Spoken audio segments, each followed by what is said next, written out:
All right, so let's finish this off with some tips for managing your time. So the first one is to take breaks while you're studying. And we talked about that with learning styles and how important that was for the kinesthetic learner, but really for all of you. So don't say, I'm going to study all day Sunday. It's important that you give yourself time to regroup, to relax, to rest your brain. And so the most important thing you can do is, take a 20-minute break, make sure you come back, as we talked about last week. Make time for leisure activities, reward yourself. Just like in the grab method, having that balance is critical. It's so important that you have time to refresh and to hit the reset button so that you can come back and give it your all, okay? So make sure that you build in time for some fun. Find your prime time for studying and the best time of day, okay? So what's the best time of day? What's the best location? I didn't say that the best, but you know what I mean.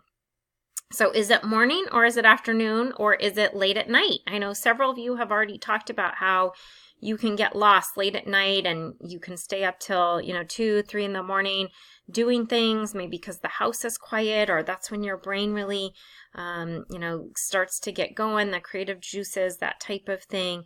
So find that best time of day for you. Is it morning or is it, maybe in the middle of the day after you've woken up a little bit, or is it late at night? And then see how can you be more, what's the word I'm looking for? But just get more done during that peak time for yourself, whether it's you schedule your classes during that time or you're doing studying and homework during that time. Obviously at 1, 2 in the morning you can't go to class unless it's online, but you could be doing your studying and homework. And then what's best for you to study? The location. Is it the library? Is it a coffee shop? Is it at home? Is it in a park? Finding that location is key. When I was in college, I thought, well, you go to the library. That's where you study. The library was a huge distraction for me because people were constantly coming in and out, and I was looking for somebody I could talk to. And so, finding a place where you can go that works good for you. The library was also too quiet for me. So coffee shops are what worked best with the background noise, people talking, a lot going on, but nobody that I really knew. Okay. And so think about that. Where's the best place for you to get your work done the fastest? Okay. And then breaking long projects into smaller tasks. And there's a sheet to help you do this if you need it. So if you know you have a research paper due at the end of the semester, how can you break that down so it's not so daunting and it's not overwhelming and it doesn't become, your big stress trigger? So what can you start doing now to prepare for that? The other one is do the toughest homework first each day. This goes also with studying. If you have, multiple exams, study for the hardest test first. 1, you're going to be more alert. And 2, a lot of times we finish something that's easy and we go, oh, I need a break. I better go take that break now that Amy said I should do. No, you probably don't need that right then. So think about that, okay? Start with the hardest stuff first so that you can get that out of the way. And then as you're a little bit more tired, you don't have to be as alert when you're doing things that come a little bit more easier for you. Find time where you don't have it.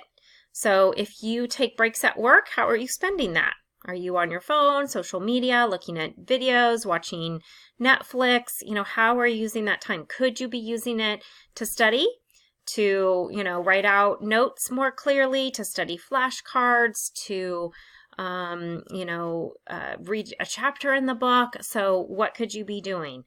Looking at your commute time. How do you commute? If you are commuting and you're the person driving, maybe you could listen to something. Maybe, you can say things out loud. Maybe you can just test yourself. So thinking about that. If you ride the bus, then you can definitely be doing things instead of sleeping on the bus. So think about that, okay? And then the last tip is just to start. Just get going. Just say, I'm going to give this 30 minutes and then I'll move on. A lot of times you do that and you don't want to stop. So you take a little break, you come back and you finish it up.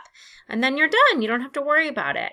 So, just when you don't feel like doing it, Just get going, and you may find that you are able to do more than you thought in that 30 minutes, or that you have found the motivation to keep going. So I hope through just the different information this week, again, that you gain new ways of doing things and, find ways to organize your time a little bit better. All right. See you later.